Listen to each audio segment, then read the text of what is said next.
Alright, ladies and gentlemen, welcome back to the Tuesday Night Special, and now it's time for us to talk about what happened during the second half of Monday Night Raw from the Thunderdome in Orlando, Florida.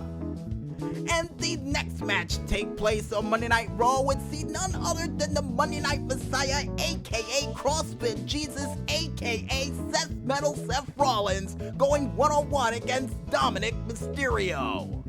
And before this match can even take place, besides Rey Mysterio giving his blessing to his son to wrestle this match for him in his place after what happened at Payback with Rey Mysterio suffering an injury during the match that he had against Seth Rollins and Murphy with his son by his side, and with a little help from some miscommunication between Murphy and Rollins, Dominic Mysterio and Rey Mysterio will be able to win that match over Seth Rollins and company. And Seth Rollins was deemed and fuming after that, and would decide to say on Monday Night Raw before that match, like we said, to tell Murphy to get out of here, for him to rethink what he needs to be for Monday Night Raw for the greater good, and told him to get out of there before slapping him in the back of the head, and before Dominic would come out beelining, clobbering poor Murphy after he already got belittled on Monday Night Raw from the Monday Night Messiah. And after that embarrassing moment for Murphy, during this match, action would go back and forth, including not only Seth Rollins pulling off a beautiful Falcon Arrow, aka the deal for a near fall, but you would also see Dominic Mysterio pulling off a springboard Lucha Libre-like arm drag, and also pulling off a nasty satellite DDT for a near fall. But ultimately, this match would come to an end again after Dominic Mysterio would hit the 619 and try to go for the frog splash follow-up, but unfortunately would miss and would see Seth Rollins kill the dream of the Mysterio family for a WWE title shot with a blackout, and for Seth Rollins to win this match via pinfall. But after the match was over, Seth Rollins, feeling a little bit of the sting from that Payback pay-per-view, would once again give yet another stomp to the back of the head of one Dominic Mysterio after the match was over. You know, a little insult to injury.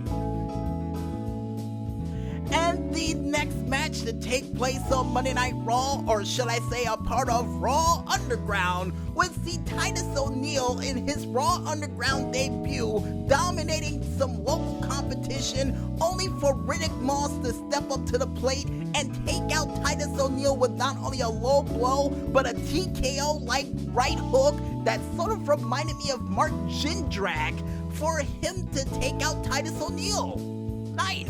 So Riddick Moss still dominant in Raw Underground.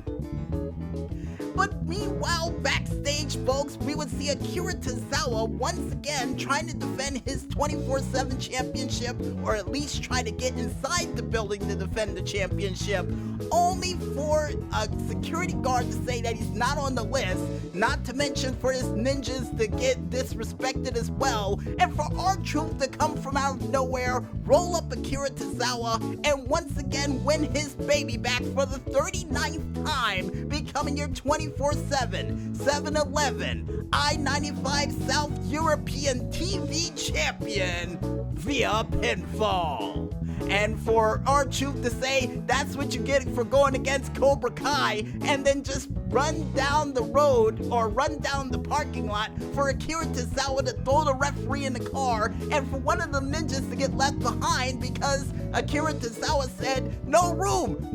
in the car. Really? I'm telling you, Akira, stop disrespecting these Putty Patrol ninjas. They might turn on you one day and it may cost you a championship, if it hasn't already.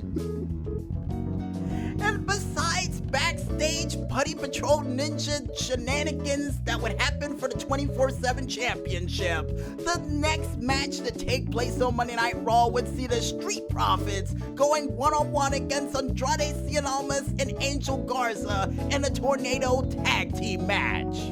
And during this match in the early goings, Angel Garza and Andrade seems to be working like a well-oiled machine, not only taking out Montez Ford, but also taking it to Angelo Dawkins, hitting him with a Cobra Clutch or a Camel Clutch dropkick combination for a near fall, and would even put him in the Tree of Woe, hit him in the stomach with a kick, and followed up with an Alberto Del Rio-like stomp in the corner for a near fall. But when Montez Ford got back into the action and broke up the pinfall from that double foot stomp, next thing you know, you would see Montez Ford rolling during this match and go for his Ultimate Warrior rope shake. Then the lights would flicker out, and then in the funniest moment all night, you would see Angel Garza alongside with Demi Burnett actually leave the arena once those lights started to flicker, thinking that something bad was gonna happen, and yes it would. None other than Project Mayhem, aka Retribution, would hit the scene and beat the ever-living Daylight's flag tag out of the Raw Tag Team Champions, along with Andrade, and especially with Zelina Vega at ringside saying, since I'm gonna go down swinging, and tried to take on the females of Retribution, only for her to get thrown into the wall so hard I said, jeez, that's nasty. And I usually say when things are nasty or disgusting on this show involving wrestling in regards to power bombs, but she got thrown into that wall pretty hard. And after they made their presence known, they would go right backstage, never to be seen again until just a couple of minutes later, where Demi Burnett would end up questioning Angel Garza, saying, hey, why did you leave your friends out there? I thought they were your friends. And he said, they can take care of themselves, but if anything happens to you, I would be devastated. And then Retribution, after throwing around the security guards that one of the guys said didn't do their jobs because they're obviously B-rank Paul Blart security guards, and calling them Paul Blart security guards is an insult to Paul Blart, so I guess rent-a-cop security guards, only for Retribution to throw around those guards, then run right into Demi Burnett and Angel Garza, for Angel Garza to run for the hills like if it was a horror movie, and Demi Burnett to follow them for after. You kidding me? She said if anything happens to you, I'll be devastated. Rico Montoya booked it halfway down the road when the second he saw those masked goons. Funniest thing I've seen on Monday Night Raw in a long time. Great job. Great knight in shining armor move, man. Oh man, but besides that bit of comedy, folks, we return right back down to the underground, where we would once again see Maria Shafir in the Battle Dome, or the underground wrestling ring, taking on everybody and anybody in her path, along with Jessamine Duke joining in on the action. And then you would even see the Iconics freshly off their breakup to try to take on Jessamine Duke and Maria Shafir. But yeah, that plan only lasted for about a good 2.4 seconds, because next thing you know, you would see Peyton Royce shove Billie Kay inside the ring and then get her head kicked right off her shoulders, while Peyton Royce sat there and watched, and Shane McMahon would say, well, we got more coming up next for more Raw Underground. See you then, folks. Wow, once we can depend on friends. Once we can rely on friends, which they're not anymore.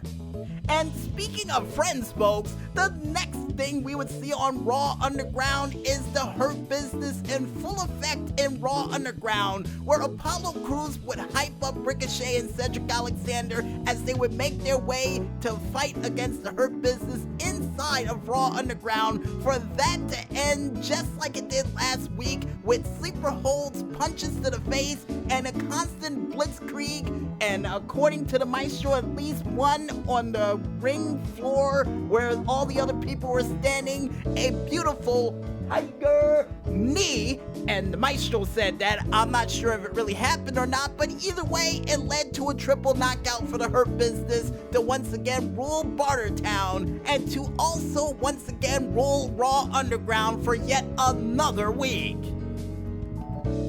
And after that little bit of business, folks, we would go directly into the main event of the evening, which would be Randy Orton, Keith Lee, and Seth Rollins all duking it out for a championship match at Night of Champions. Or Clash of Champions. Seriously, I don't like the name of that pay-per-view. It was better when it was called Night of Champions, but if you want to go further back than that, it was better when it was called Vengeance and when it was in June.